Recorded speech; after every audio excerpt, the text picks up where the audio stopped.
Hey guys, welcome back. We're on day 30 of reading the Bible. If you are finding my videos for the first time, please join me in reading the Bible and, trying to um, connect with God and really bring Him into our lives.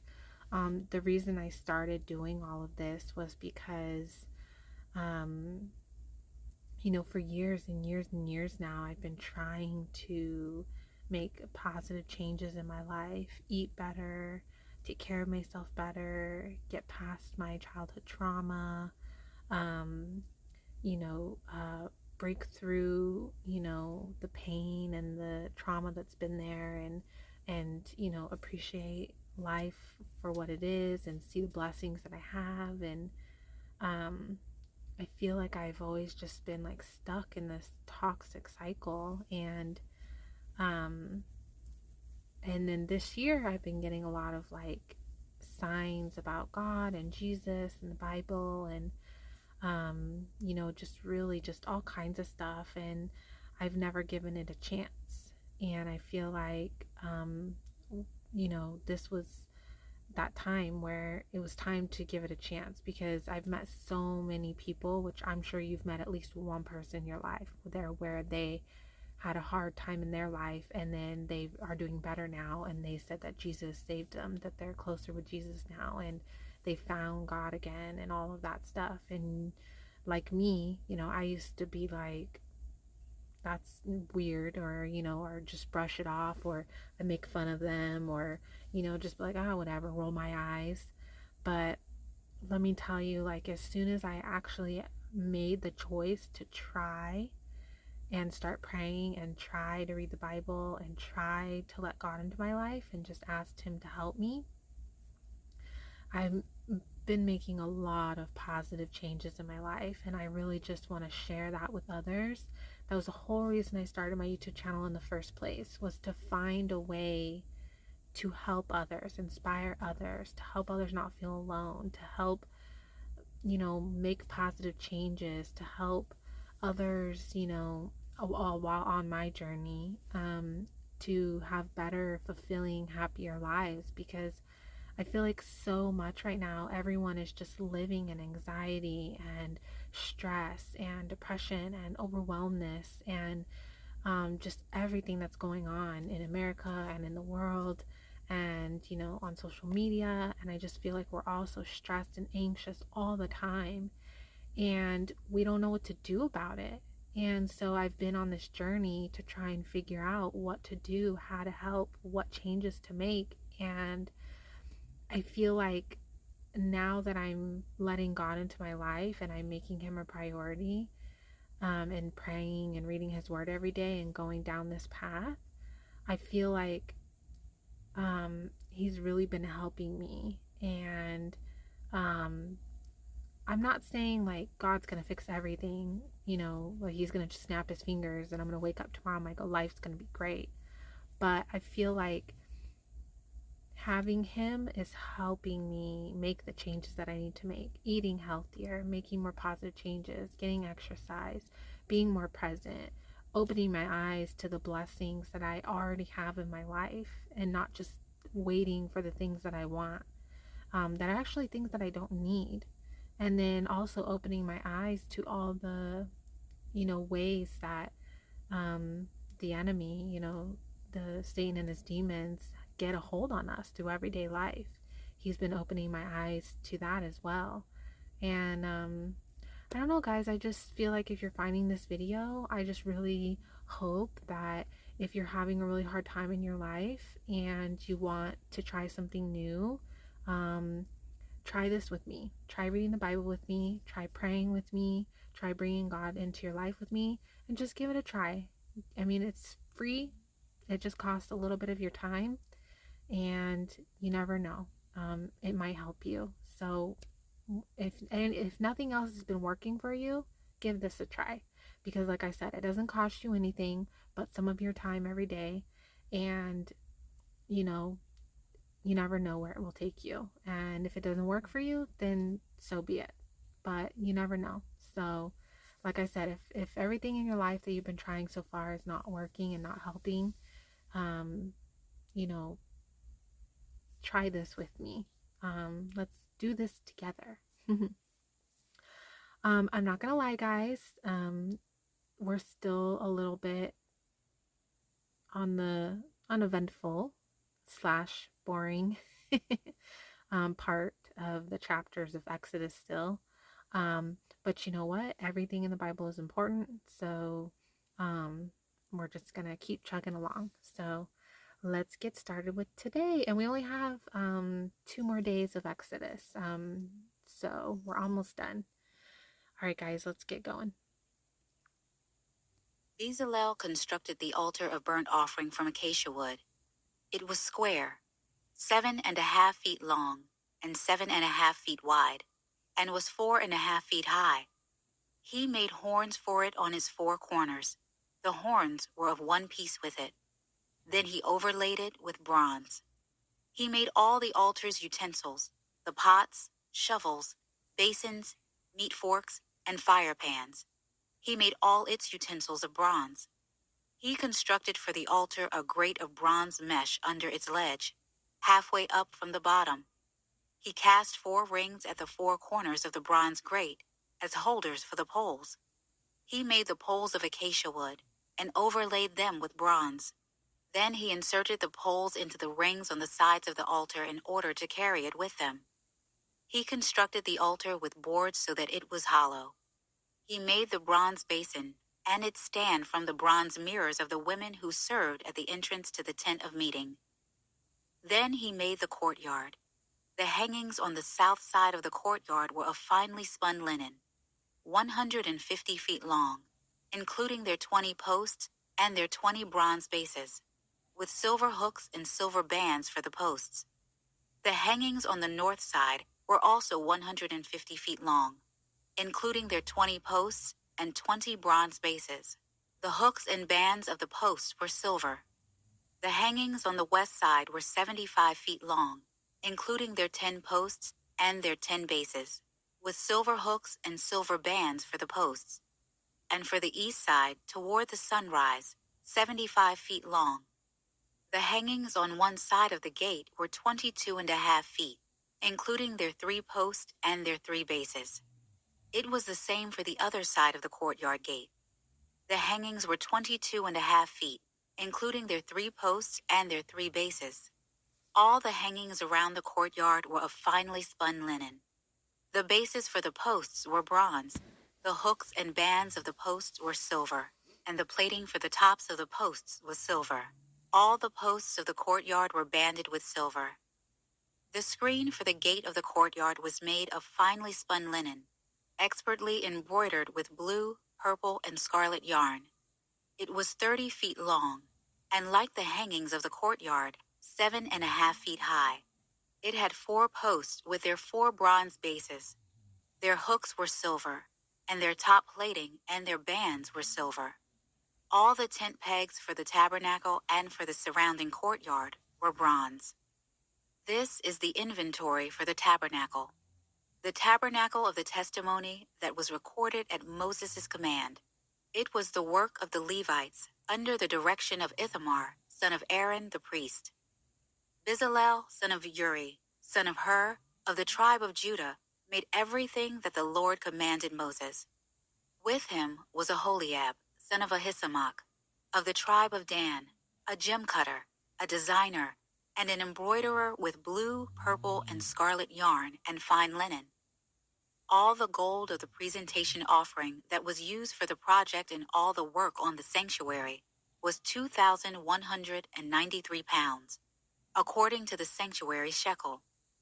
The silver from those of the community who were registered was 7,544 pounds, according to the sanctuary shekel, 1/5 of an ounce per man, that is, half a shekel according to the sanctuary shekel, from everyone 20 years old or more who had crossed over to the registered group, 603,550 men.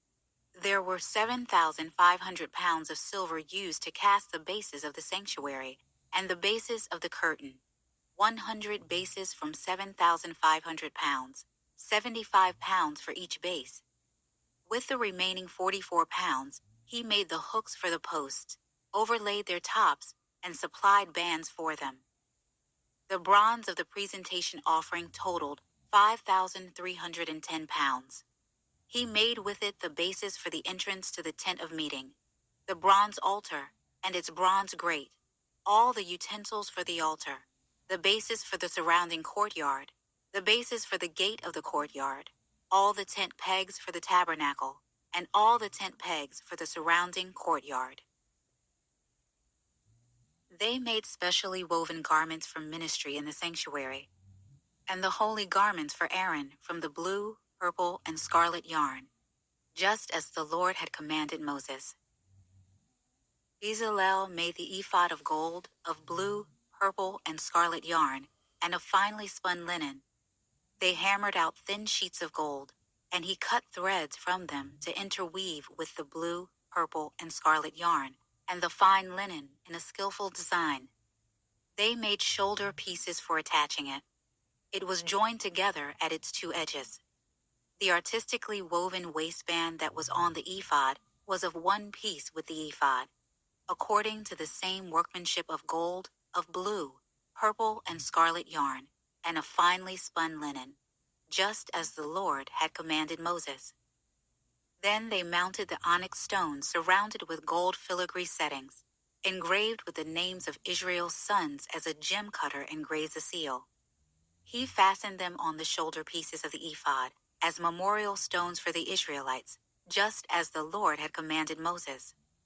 He also made the embroidered breastpiece with the same workmanship as the ephod of gold, of blue, purple, and scarlet yarn, and of finely spun linen. They made the breastpiece square and folded double, 9 inches long and 9 inches wide. They mounted 4 rows of gemstones on it. The first row was a row of carnelian, topaz, and emerald. The second row, a turquoise, a lapis lazuli, and a diamond. The third row, a jacinth, an agate, and an amethyst. And the fourth row, a beryl, an onyx, and a jasper. They were surrounded with gold filigree in their settings. The 12 stones corresponded to the names of Israel's sons. Each stone was engraved like a seal with one of the names of the 12 tribes. They made braided chains of pure gold cord for the breastpiece. They also fashioned 2 gold filigree settings and 2 gold rings and attached the 2 rings to its 2 corners. Then they attached the 2 gold cords to the 2 gold rings on the corners of the breastpiece. They attached the other ends of the 2 cords to the 2 filigree settings, and in this way, they attached them to the ephod's shoulder pieces in front. They made 2 other gold rings and put them at the 2 other corners of the breastpiece on the edge that is next to the inner border of the ephod. They made 2 more gold rings and attached them to the bottom of the ephod's 2 shoulder pieces on its front, close to its seam, above the ephod's woven waistband. Then they tied the breastpiece from its rings to the rings of the ephod with a cord of blue yarn, so that the breastpiece was above the ephod's waistband and did not come loose from the ephod. They did just as the Lord had commanded Moses. They made the woven robe of the ephod entirely of blue yarn. There was an opening in the center of the robe like that of body armor, with a collar around the opening so that it would not tear. They made pomegranates of finely spun blue, purple, and scarlet yarn on the lower hem of the robe. They made bells of pure gold and attached the bells between the pomegranates, all around the hem of the robe between the pomegranates. A bell and a pomegranate alternating all around the lower hem of the robe to be worn for ministry. They made it just as the Lord had commanded Moses. They made the tunics of fine woven linen for Aaron and his sons. They made the turban and the ornate headbands of fine linen, the linen undergarments of finely spun linen, and the sash of finely spun linen, expertly embroidered with blue, purple, and scarlet yarn. They did just as the Lord had commanded Moses. They made a medallion, the holy diadem, out of pure gold, and wrote on it an inscription like the engraving on a seal, "Holy to the Lord." They attached a cord of blue yarn to it in order to mount it on the turban, just as the Lord had commanded Moses. So all the work for the tabernacle, the tent of meeting, was finished. The Israelites did everything. Oh, no. Sorry, I accidentally clicked the button here. Let's go back to where we were. I was pausing it because right here, it says, the one before it, 39, chapter 39, verse 32, the tabernacle, the tent of meeting was finished. I had been wondering, because they keep mentioning tabernacle over and over and over again, and I Googled what it meant, and I still was a little like unsure of like, I was thinking like maybe like a kind of like their version of a church. But that's it right there, the tent of meeting. So yeah, it's like um that is like a perfect description. So I'm glad it said that, because this whole time I'm like, they keep saying tabernacle over and over, and I was just like, I don't even know what like exactly how to like describe that, because Google didn't do a good job. But I don't know. Anyway, sorry guys.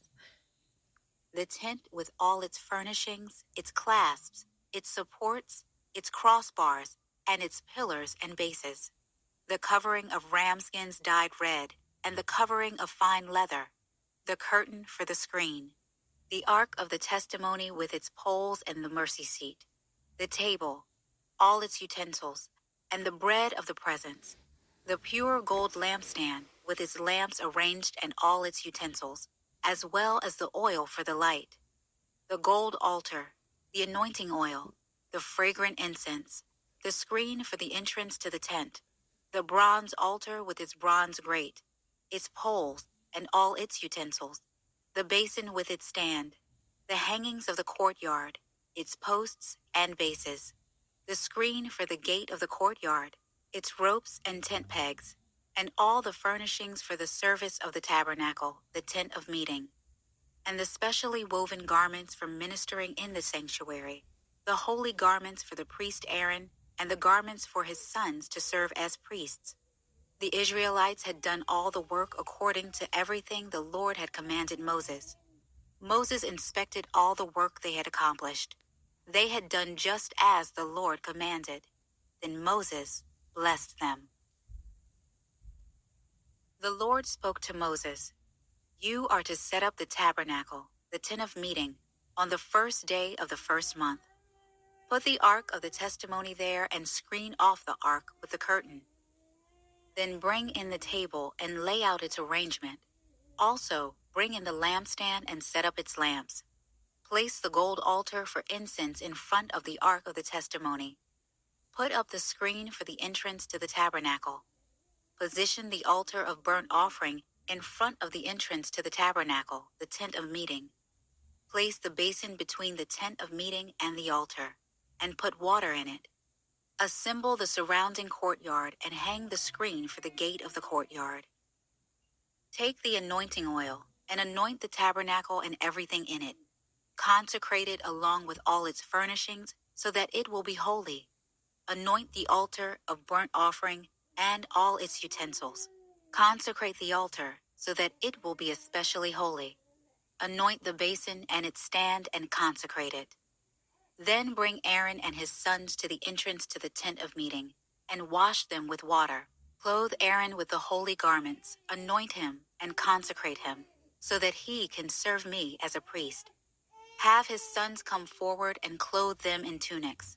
Anoint them just as you anointed their father, so that they may also serve me as priests. Their anointing will serve to inaugurate a permanent priesthood for them throughout their generations. Moses did everything just as the Lord had commanded him. Okay, guys, as you can hear, I don't know if you can hear it or not, but my daughter woke up, so I have to go. But those were today's chapters, and we'll reconvene tomorrow. Thanks, guys. Bye.